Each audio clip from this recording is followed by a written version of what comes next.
നമസ്കാരം, മൂവി ബ്രാൻഡിലേക്ക് സ്വാഗതം. സോഷ്യൽ മീഡിയയിലെ വൈറൽ താരമാണ് രേണു സുധി. കഴിഞ്ഞ 3 വർഷമായി സോഷ്യൽ മീഡിയയിൽ ചർച്ചാ വിഷയമായി മാറിയ ആളാണ് രേണു. കൊല്ലം സുധിയുടെ അകാല വിയോഗശേഷം രേണു അഭിനയ രംഗത്തേക്ക് എത്തിയത് വലിയ വിമർശനങ്ങൾക്ക് വഴിവെച്ചിരുന്നു. ഒപ്പം ബോഡി ഷേമിങ്ങും അടക്കമുള്ള നിരവധി കാര്യങ്ങളാണ് രേണുവിന് ഇടക്കാലയളവിൽ നേരിടേണ്ടി വന്നത്. എന്നാൽ തനിക്ക് ക്യാൻസർ ആണെന്ന് രേണു വെളിപ്പെടുത്തിയത് മുതൽ വിമർശനങ്ങൾ പോലും ആശ്വാസവാക്കുകളായി മാറുകയും ചെയ്തിരുന്നു. ക്യാൻസർ രോഗത്തിന്റെ വേദനകൾക്കിടയിലും തന്റെ ആരോഗ്യത്തെക്കുറിച്ചും സ്ഥിതികളെക്കുറിച്ചുമെല്ലാം എല്ലാ അപ്ഡേറ്റുകളും രേണു ഇൻസ്റ്റഗ്രാം പേജുകളിലൂടെയും യൂട്യൂബിലൂടെയും പങ്കുവയ്ക്കാറുണ്ട്. 3ാമത്തെ കീമോയ്ക്ക് പോകുന്ന കാര്യം അതുപോലെ തന്നെ പങ്കുവച്ചിരുന്നു. എന്നാൽ അതിനുശേഷം ആരോഗ്യത്തെക്കുറിച്ച് രേണു ഒന്നും തന്നെ പങ്കുവച്ചിരുന്നില്ല. ഇപ്പോഴിതാ 3ാമത്തെ കീമോയ്ക്ക് ശേഷം പതിവ് പോലെ റീലുകളുമായി രേണു സുധി എത്തിയിരിക്കുകയാണ്. 3ാമത്തെ കീമോയ്ക്ക് ശേഷം എഴുന്നേറ്റ് ഇരിക്കുന്നത് ഇപ്പോഴാണെന്നും പുറത്തെ കാറ്റ് കൊണ്ടു ദൈവത്തിന് നന്ദി എന്നുമാണ് റീൽ വീഡിയോയ്ക്കൊപ്പം രേണു സുധി കുറിച്ചിരിക്കുന്നത്. സ്നേഹം അറിയിച്ച് ഒരുപാട് കമന്റുകളാണ് വീഡിയോയ്ക്ക് താഴെയായി വരുന്നത്. രേണു സുധി ശരിക്കും ഒരു പ്രചോദനമാണ് എന്നാണ് ഈ അസുഖം സ്ഥിരീകരിച്ച ശേഷം പലരും പറയുന്നത്. പലരും തങ്ങൾക്ക് ക്യാൻസർ പോലൊരു രോഗമുണ്ട് എന്ന് തിരിച്ചറിഞ്ഞാൽ പേടിച്ച് സ്വയം ഉൾവലിയുകയാണ് ചെയ്യാറുള്ളത്. എന്നാൽ രേണു സുധി അങ്ങനെ തോറ്റുകൊടുക്കുവാൻ തയ്യാറായില്ല.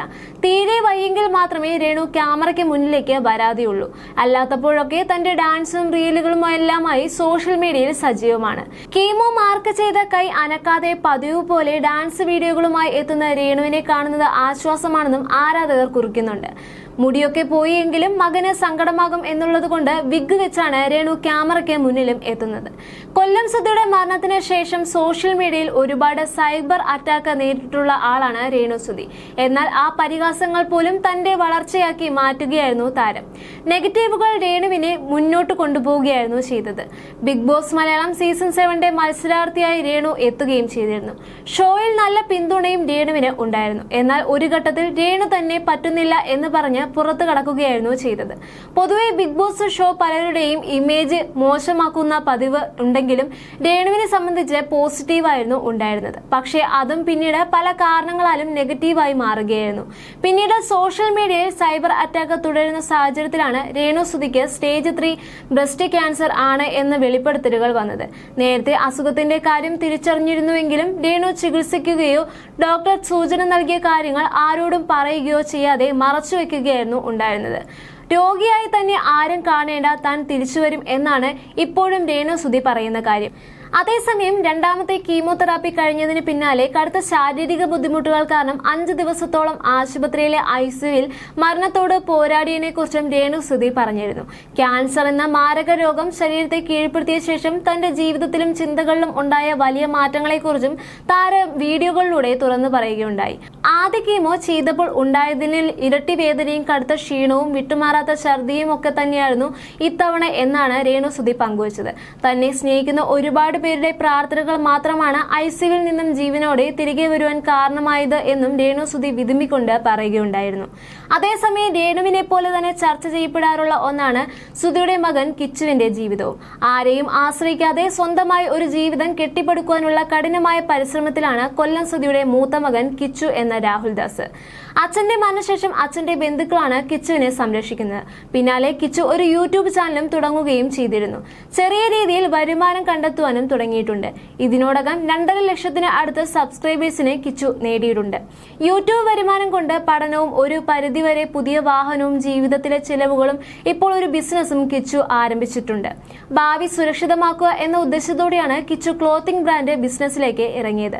ലൂപ്സി ബൈ കിച്ചു എന്നാണ് ബ്രാൻഡിന്റെ പേര്. പ്രീമിയം ക്വാളിറ്റിയിലുള്ള ടീഷർട്ടുകളാണ് പ്രധാന ആകർഷണം. ഇപ്പോൾ കിച്ചുവിന്റെ ഏറ്റവും വലിയ സ്വപ്നമാണ് യാഥാർത്ഥ്യമായിരിക്കുന്നത്. ഏതാനും നാളുകൾക്ക് മുൻപ് താൻ ഒരു ബിസിനസ് ആരംഭിക്കുന്നുവെന്ന് കിച്ചു തുറന്നു പറഞ്ഞിരുന്നു. അതിന്റെ വെബ്സൈറ്റ് ആണ് കഴിഞ്ഞ ദിവസം ലോഞ്ച് ആയിരിക്കുന്നത്. ലൂപ്സി ബൈ കിച്ചു എന്നാണ് ഇതിന്റെ പേര്. ഇതിന്റെ വെബ്സൈറ്റ് ഡൊമൈൻ കൊല്ലം കളക്ടർ ആനി ജൂല തോമസ് നിർവഹിക്കുകയും ചെയ്തിരുന്നു. ഒപ്പം കിച്ചുവിന് ആശംസകളും കളക്ടർ അറിയിക്കുകയും ചെയ്തിരുന്നു. തന്റെ ബന്ധുക്കൾക്കും സുഹൃത്തുക്കൾക്കും ഒപ്പമായിരുന്നു കിച്ചു വെബ്സൈറ്റ് ലോഞ്ചാക്കിയത്. ഈ പ്രായത്തിൽ അവൻ ഒരു ബിസിനസ് തുടങ്ങി. എല്ലാവരും ഒന്നിച്ച് സഹകരിച്ച് ബ്രാൻഡ് ഒന്ന് വിജയിപ്പിക്കണം. അവൻ രക്ഷപ്പെടട്ടെ, നമ്മളൊക്കെ കൂടെയുണ്ട് എന്നായിരുന്നു കിച്ചുവിന്റെ വല്യച്ഛൻ മാധ്യമങ്ങളോട് പറഞ്ഞത്. വളരെയധികം സന്തോഷം എന്നായിരുന്നു കിച്ചുവിന്റെ പ്രതികരണം. കിച്ചുവിന്റെ തുടക്കത്തെ പ്രശംസിച്ചും പിന്തുണച്ചും നിരവധി പേരാണ് കമന്റുകളിലൂടെ രംഗത്തെത്തിയിട്ടുള്ളത്.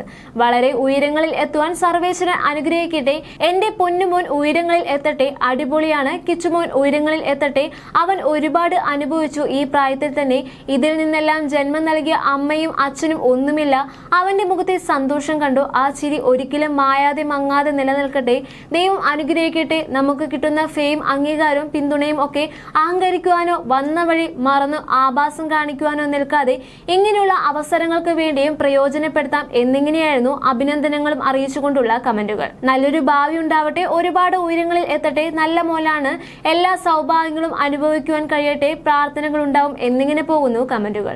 ഇപ്പോൾ സോഷ്യൽ മീഡിയ ഉപഭോക്താക്കൾക്കും മിനി സ്ക്രീൻ പ്രേക്ഷകർക്കും ഏറെ സുപരിചിതനായി മാറിയ ആളാണ് കിച്ചു സുധി. അടുത്തിടെ രേണു സുധിയുമായി ബന്ധപ്പെട്ട് വിവാദങ്ങളടക്കം അകപ്പെട്ട കിച്ചു ഇപ്പോൾ തന്റെ പ്രിയപ്പെട്ടവർക്ക് ഒപ്പം തന്റെ സന്തോഷ ജീവിതവുമായി മുന്നോട്ട് പോയിക്കൊണ്ടിരിക്കുകയാണ്. അതേസമയം രേണു സുധിക്ക് എതിരെ കിച്ചു സുധി ചെയ്ത വീഡിയോ ഏറെ ചർച്ച ചെയ്യപ്പെട്ട ഒന്നായിരുന്നു. പിന്നാലെ രേണു നടത്തിയ വിമർശനങ്ങളും ഏറെ വിവാദമായി തീർന്നിരുന്നു. ഇതിനിടയിൽ ബിഷപ്പ് നോബൽ ഫിലിപ്പ് കിച്ചുവിനെതിരെ രംഗത്തെത്തുകയും ചെയ്തിരുന്നു. രേണു സുധിക്കെതിരെ ഇനിയും വീഡിയോകൾ ഇടുകയാണെങ്കിൽ നിയമപരമായി പോകുമെന്നും കിച്ചുവിന്റെ കയ്യിൽ ഒരു വെടിക്കുള്ളത് ഉണ്ടെന്നും പറഞ്ഞ ബിഷപ്പ് കിച്ചുവിന് അഹങ്കാരമാണെന്നും പറയുകയുണ്ടായിരുന്നു. ക്യാൻസർ ബാധിതയായി ചികിത്സയിൽ കഴിയുന്ന രേണു സുധിയെ സന്ദർശിക്കാതിരുന്നതിന്റെ കാരണം കിച്ചു കഴിഞ്ഞ ദിവസങ്ങളിൽ വെളിപ്പെടുത്തിയിരുന്നു. രേണുവിനെ കാണാൻ കിച്ചു എത്താതിരുന്നതിനെ ചൊല്ലി സമൂഹ മാധ്യമങ്ങളിൽ വലിയ വിമർശനങ്ങളാണ് സോഷ്യൽ മീഡിയയിൽ ഉയർന്നു വന്നത്. രേണു ഒരു വീഡിയോയിൽ കിച്ചു ഇതുവരെയും തന്നെ കാണാൻ എത്തിയിട്ടില്ല എന്ന് പറയുകയും ചെയ്തിരുന്നു. ഇതിന് പിന്നാലെയാണ് തനിക്കെതിരെ ഉയർന്ന വിമർശനങ്ങൾക്കും സൈബർ ആക്രമണങ്ങൾക്കും മറുപടിയായി കിച്ചു രംഗത്തെത്തുകയും ചെയ്തത്. രേണുവിന് താൻ അയച്ച മെസ്സേജുകൾ, അതിൽ ലഭിച്ച മറുപടിയും സ്ക്രീൻഷോട്ട് സഹിതമാണ് കിച്ചു പുറത്തുവിട്ടത്. രേണുവിന്റെ സബ്സ്ക്രിപ്ഷൻ വീഡിയോകൾ കണ്ടപ്പോൾ തനിക്ക് ഏറെ ദുഃഖം തോന്നിയെന്നും അതിനെക്കുറിച്ച് രേണുവിനോട് തന്നെ തുറന്നു പറഞ്ഞുവെന്നും കിച്ചു പറയുന്നുണ്ട്. രേണുവിന്റെ മകൻ ഋതപ്പനെ ഇതൊക്കെ ബാധിക്കുമെന്ന ആശങ്ക പങ്കുവച്ചപ്പോൾ താൻ തെറ്റൊന്നും ചെയ്യുന്നില്ല, നല്ല വരുമാനം ലഭിക്കുന്നുണ്ട് എന്ന മറുപടിയാണ് കിട്ടിയതെന്നും അതുകൊണ്ട് രേണു എന്ന അധ്യായം ഞാൻ അവസാനിപ്പിച്ചെന്നും കിച്ചു വെളിപ്പെടുത്തുകയുണ്ടായിരുന്നു. താൻ കോട്ടയത്ത് പോയി ഋതപ്പനെ കണ്ട് അവനെ സന്തോഷിപ്പിക്കുകയൊക്കെ ചെയ്തിട്ട് വന്നു എന്നായിരുന്നു പറഞ്ഞത്. എന്നാൽ ആശുപത്രിയിൽ കഴിഞ്ഞ രേണുവിനെ കാണാൻ അനുവാദമില്ലാത്തതിനാൽ പ്രാർത്ഥനകളോടെ മടങ്ങുകയായിരുന്നു എന്നും കിച്ചു പറഞ്ഞിരുന്നു. കിച്ചുവിന്റെ ഈ വിശദീകരണ വീഡിയോ വലിയ രീതിയിൽ വൈറലായതും രേണു വലിയ വിമർശനങ്ങൾ വരികയും ചെയ്തിരുന്നു. ഇതിന് പിന്നാലെയായിരുന്നു രേണു കിച്ചുവിന് എതിരെ വീഡിയോയുമായി രംഗത്തെത്തുകയും ചെയ്തത്.